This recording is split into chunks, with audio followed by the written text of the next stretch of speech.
আমনে তান পুরো বাংলাদেশে ভাইরাল, এই বাংলাদেশে আইয়া মের অনুভূতি কি? হে কথা আর কইস না বেড়া, হে কথা আর কইস না।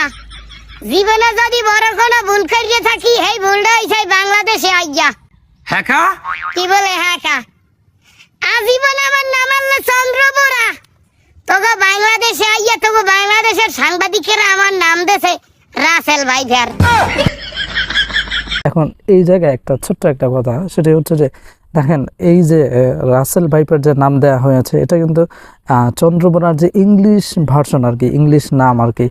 আর এটার পুরাতন নাম হচ্ছে চন্দ্রবোরা। এখন এই চন্দ্রবোরা কিন্তু বাংলাদেশে অ্যাভেলেবল ছিল, কিন্তু নতুন করে এটা ভাইরাল করেছে। তার কারণ হচ্ছে কি জানেন, কিছুদিন পরে আর কি বাংলাদেশের ভিতর দিয়ে ভারতের রেল চলবে। এজন্য আগে থেকে বিষয়টাকে নর্মাল করার জন্য নতুন একটা ইস্যু দিয়ে বাংলাদেশের মানুষকে সেখানে মাতিয়ে রাখা হয়েছে। এজন্য এই চন্দ্রবোরার নামকে ভুলিয়ে বাড়িয়ে